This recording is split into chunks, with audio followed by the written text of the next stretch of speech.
오늘은 추석 명절을 맞은 주일로 이 부모와 형제들을 만나고 또 친지들을 만나서 삶을 나누고 인사를 주고받는 복된 주일입니다. 대부분 그 만남과 삶을 나눔을 통해서 위로받고 격려받고 힘을 얻고 기쁨을 얻겠지만은 어떤 경우에는 말로 주고받는 것 때문에 상처를 주고받는 경우도 있습니다. 그만큼 우리가 사용하는 단어가, 언어가 중요하다는 것이죠.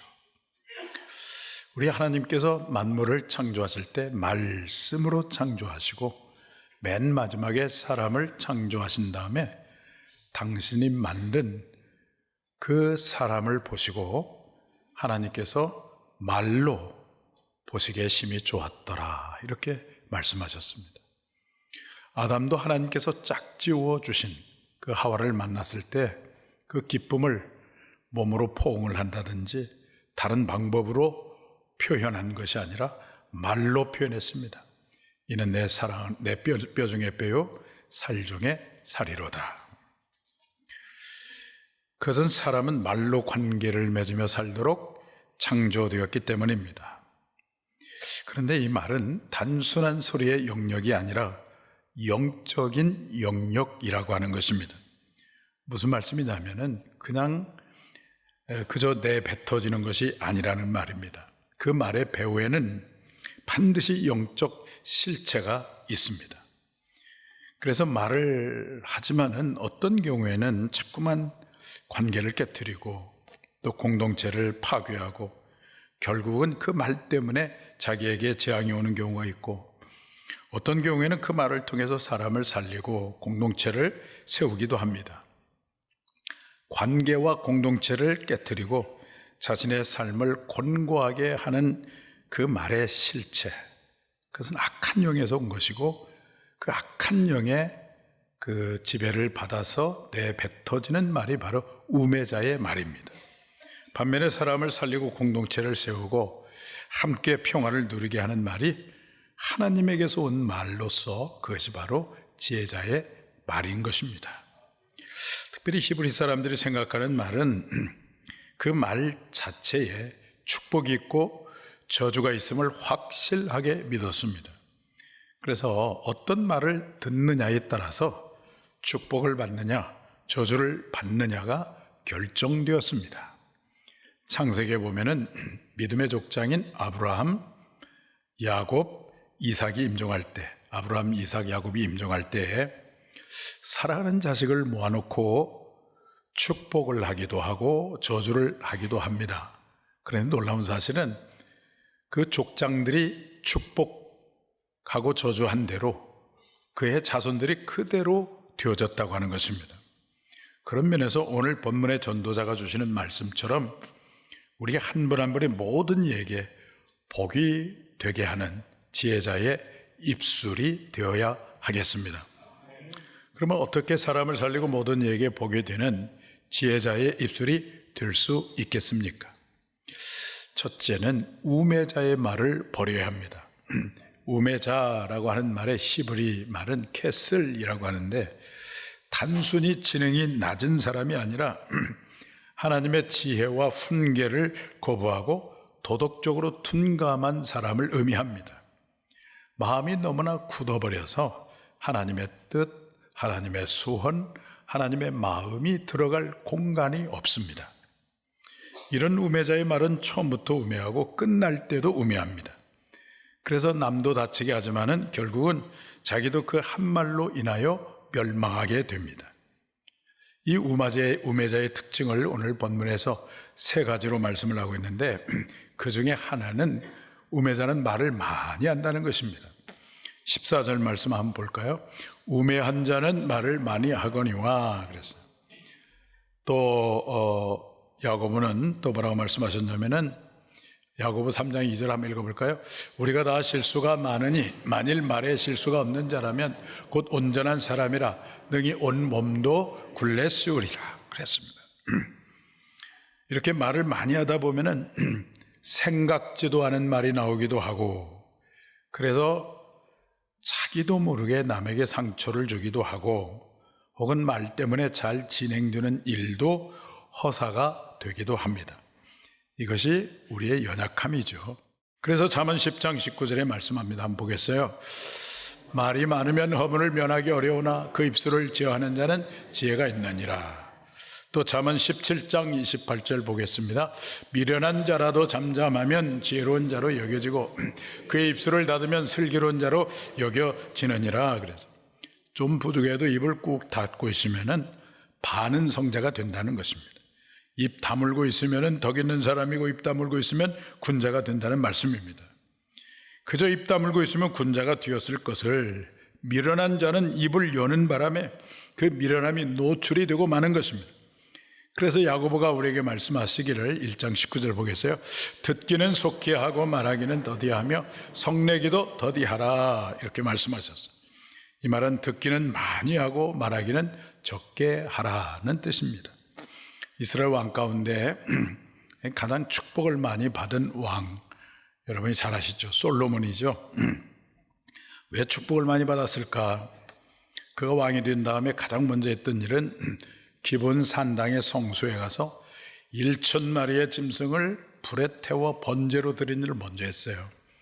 그러니까 그 좁은 성소에서 1,000마리 번제를 드렸으니까 얼마나 많은 시간이 걸렸겠어요?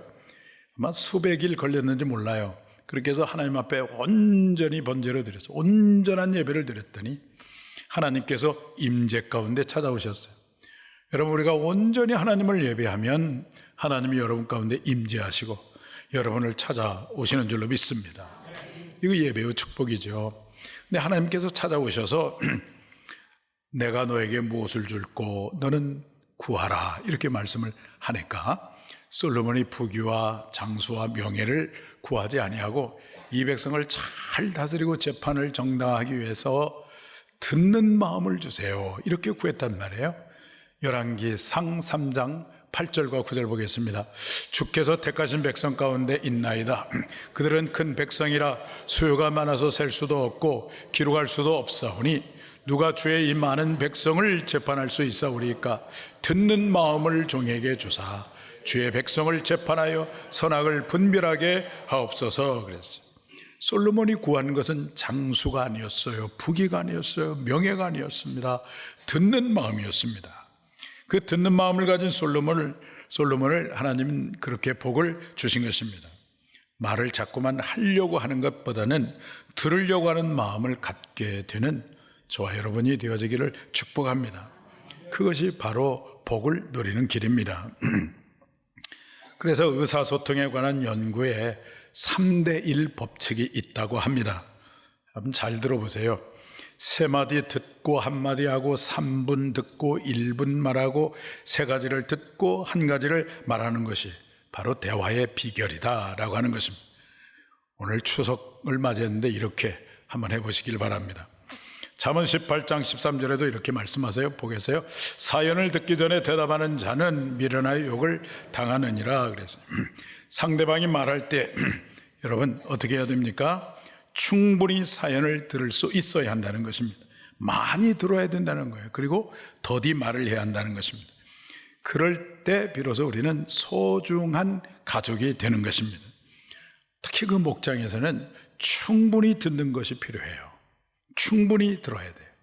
근데 이렇게 듣다 보면 유혹이 있잖아요. 시간은 한정되어 있는데 한 분이 저 6.25 때부터 지금까지 이야기를 하고 30분, 1시간 걸리고 얼마나 힘이 들어요.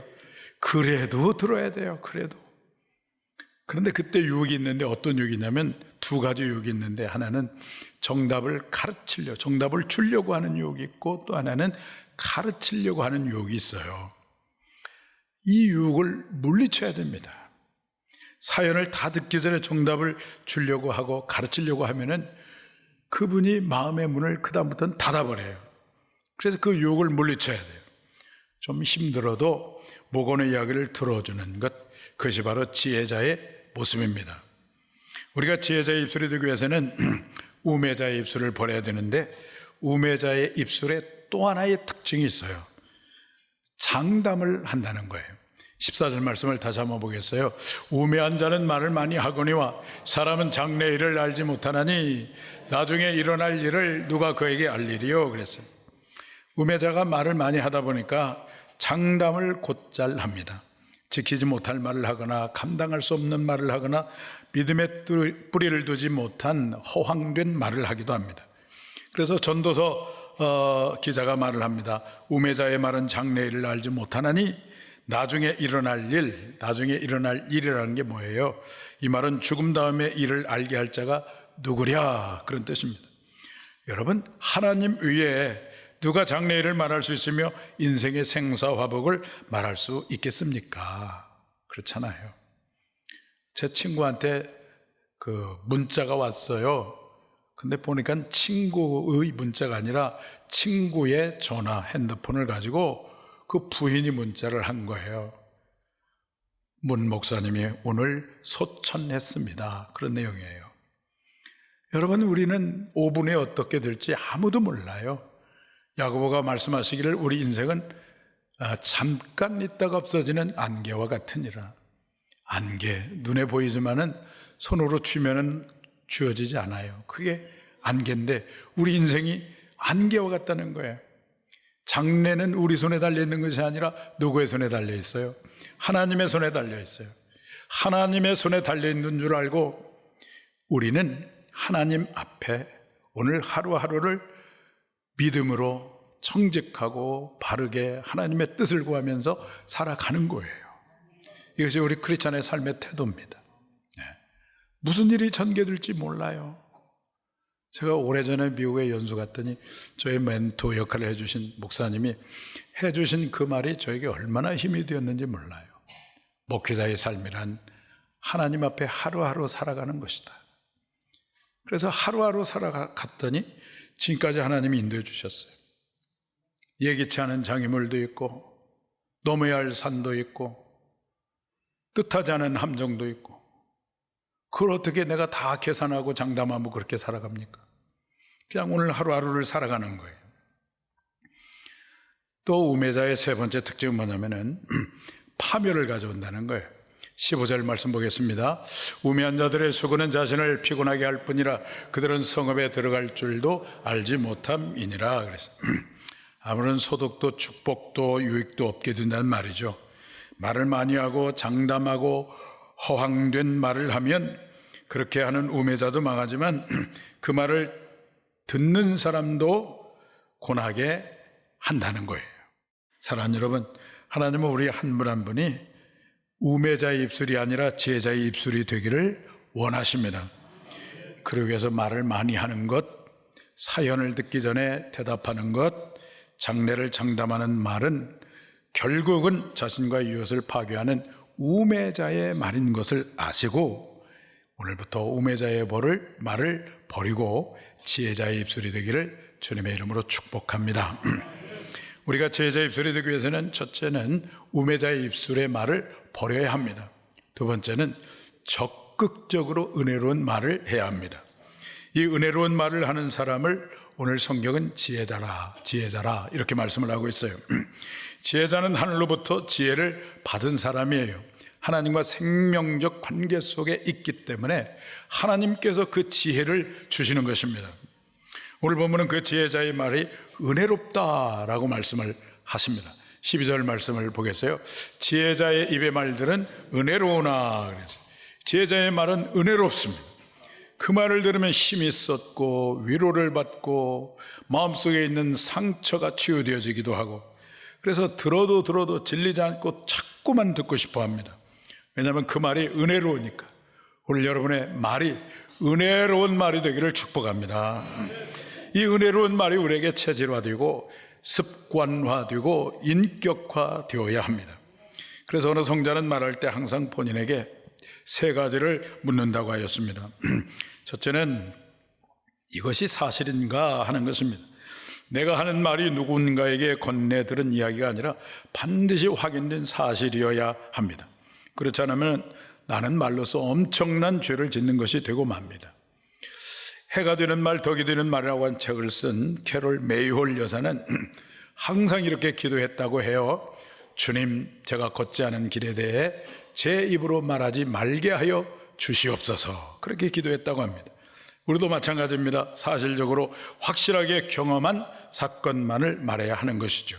추측이나 예상이나 공상이나 예단이나 이런 것은 다 사탄의 도구입니다. 거기에 속지 않는 우리 모두가 되기를 바랍니다. 둘째는 이 말을 해서 저 사람이 덕이 되는가를 생각한다고 하였어요. 사람의 말이라고 해서 다 덕이 되는 거 아니죠. 어떤 때는 이 말이 무서운 흉기가 되기도 해요. 그래서 이 물리적인 폭력은 사실은 이게 오래 가지는 않는다고 그래요. 이 새치혀는 30년 간대요. 30년. 그냥 마음에, 이 가슴에 비수를 꽂는 것처럼 그렇게 마음에 상처를 준다는 거예요. 관계가 깨지는 걸 보세요. 다 말 때문에 그러거든요. 그래서 우리가 말이라고 해서, 물론 우리가 할 수 있어요. 그렇지만 이 말을 해서 저 사람에게 내가 덕이 되는가를 생각하고 해야 한다는 것입니다. 그다음에 세 번째는 이 말은 내가 반드시 해야 할 말인가를 물었다고 합니다. 말할 수는 있겠지만 그러나 거기에는 내가 해야 할 말이 있고 나로서는 하지 말아야 할 말이 있는 것입니다. 그러므로 우리는 항상 사실에 근거한 말, 그러면서도 남에게 덕이 되는 말, 다른 사람을 세워주는 축복의 말을 통해서 우리의 말이 은혜로운 말이 되기를 축복합니다. 그러면 어떻게 하는 것이 지혜자로서 은혜로운 말을 하는 것이 될 수 있겠습니까? 사도 바울은 골로새서 4장 6절에 이렇게 말씀하셨어요. 다 같이 보겠습니다. 너희 말을 항상 은혜 가운데서 소금으로 맛을 냄과 같이 하라. 그래야만 각 사람에게 마땅히 대답할 것을 알리라 그랬어요. 이 뻣뻣한 배추도 소금을 넣으면 어떻게 되죠? 부들부들해지죠. 그러므로 이 소금으로 맛을 냄과 같이 하라는 말은 아직도 마음속에 있는 분노, 마음속에 있는 교만을 꺾고 분노를 삼키고 마음의 평정을 찾아서 어떻게 하면은 저 사람에게 상처가 되지 않고 축복이 될 수 있게 할까 하는 마음을 가지고 하라는 것입니다. 우리 교회 장로님들 당회 때 보면은 한마디 한마디 하시는 것을 보면은 은혜로운 말씀을 하시려고 애를 쓰는 것을 보게 됩니다. 마음속에 할 말이 많아도 또 분노가 있어도 어떤 의문이 있고 감정이 있어도 그것을 삼키고 정제와 절제된 언어로 우리 지체들에게 상처가 되지 않고 공동체의 유익이 되게 하려고 그렇게 애를 쓰시는 우리 장로님들의 모습을 보았어요. 참으로 아름답고 성숙한 모습이 아닐 수가 없습니다. 사랑하는 성도 여러분, 하나님과 생명적 관계 속에서 하나님께서 주시는 살리는 말을 함으로 지체들을 세우고 살리는 축복의 통로가 되는 지혜자의 입술이 되기를 주님의 이름으로 축원합니다. 우리가 지혜자의 입술이 되기 위해서는 무엇이 필요할까요? 첫째는 우매자의 입술의 말을 버려야 합니다. 둘째는 적극적으로 은혜로운 말을 해야 합니다. 세 번째는 생명의 언어의 원천인 영적 공동체를 찾아야 됩니다. 우리가 이렇게 우매자의 입술의 말을 버리고 다른 사람에게 위로와 격려와 힘이 되는 은혜가 되는 지혜자의 말을 하기 위해서는 우리의 삶의 뿌리가 생명의 언어의 원천인 영적 공동체에 붙어 있어야 됩니다. 말씀이 있고 기도가 있고 찬송이 있고, 그래서 하늘의 문이 열려져서 그 생명의 말씀이 들려주는 것을 먼저 찾는 것입니다. 그곳에 우선순위를 두는 거예요. 시편 1편에 보면은 복 있는 사람은 이렇게 시작하잖아요. 원래 원문은 감탄사로 되어 있대요. 아, 복이 있구나, 이 사람은, 이렇게 시작한다고 그래요. 복 있는 사람은 여호와의 율법을 즐거워하며 그렇게 시작하죠. 복 있는 사람은 악인의 꾀를 쫓지 아니하고 죄인의 길에 서지 아니하고 오만한 자의 자리에 앉지 아니하며 여호와의 율법을 즐거워하며 그 율법을 주야로 묵상하는 자로다. 저는 시냇가에 심은 나무가 철을 따라 열매를 맺으며 그 잎사귀가 마르지 아니한 같으니 그 행사가 다 형통하리로다. 이렇게 시작하잖아요. 복 있는 사람은 어떤 사람입니까? 말씀의 뿌리를 내는 사람이에요. 여호와의 율법을 즐거워하고 그 율법을 주야로 묵상하는 사람이에요.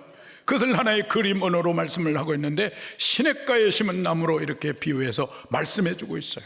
시냇가에 심어진 나무, 아무리 좋은 나무라고 하더라도 이 나무가 저 사막에 모래밭에 심어져 있으면은 조금만 바람이 불어도 뿌리째 뽑혀서 놀러가 버리고, 햇빛이 쨍쨍 내려지면은 말라서 비틀어서 죽어버리고, 그런데 그 나무가 시냇가에 심어져 있으면 어떤 가뭄이 와도 어떤 홍수가 와도 때가 되면 잎사귀를 내고 열매를 맺게 된다는 것이죠. 내 인생이 말씀의 뿌리를 내리면 인생의 마라를 만났을 때 절대 낙심하지 아니하고 그 말씀을 주장하며 일어설 수 있습니다. 그러나 내 인생이 말씀의 뿌리를 내리지 아니하면은 인생의 마라를 만났을 때 원망하고 불평할 수밖에 없는 것입니다. 그래서 우리가 지혜자의 입술이 되기 위해서는 말씀의 원천인 영적 공동체, 생수의 샘 근원인 영적 공동체를 결코 떠나지 말아야 합니다. 여러분, 그 공동체가 어디일까요? 저는 영적 가족 공동체인 목장이라고 확신합니다. 그리고 더 나아가서 교회일 수가 있겠죠. 영적 공동체를 만난 사람은 그 인생이 이렇게 바뀌어졌어요. 이 클리블랜드 대통령은 가끔 교회에서 이렇게 간증했다고 합니다. 하나님께서 부르실 때 염치가 없더라도 하나님께 찾아가 그 품에 안겨야 합니다. 생명의 원천인 영적 공동체에 뿌리를 둘 때 왜 우리가 은혜로운 말, 덕이 되는 말, 사람을 살리는 말을 할 수가 있겠느냐? 여러분, 말씀에 뿌리를 둘 때에 우리는 그때부터 비로소 본능적인 삶에서 응답하는 삶으로 바뀌기 때문에 그래요. 여러분, 동물과 사람의 차이점은 무엇입니까? 동물은 본능적으로 반사적으로 삶을 살아요. 그러나 인간은 응답적으로 사는 것이 인간입니다.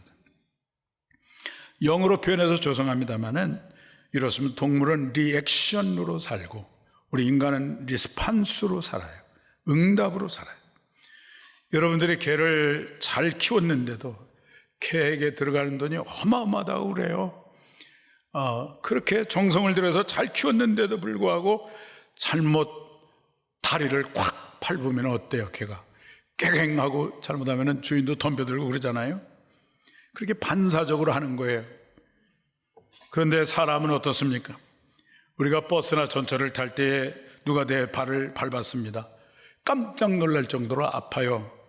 이럴 때 내가 반사적으로 팩 하고 그 사람을 한 대 먹였다고 하면은 그 순간에 나는 사람입니까? 개입니까? 그 순간에 개 같은 존재가 되는 것이죠. 그런데 밟혀가지고 아프지만은 선생님, 제 발이 선생님 발 밑에 들어갔네요. 그러면 그분도 미안해 하면서도 기분 나쁘지 않고 그 일로 인해서 오히려 두 사람의 관계가 좋은 관계가 될 수 있지 않겠습니까?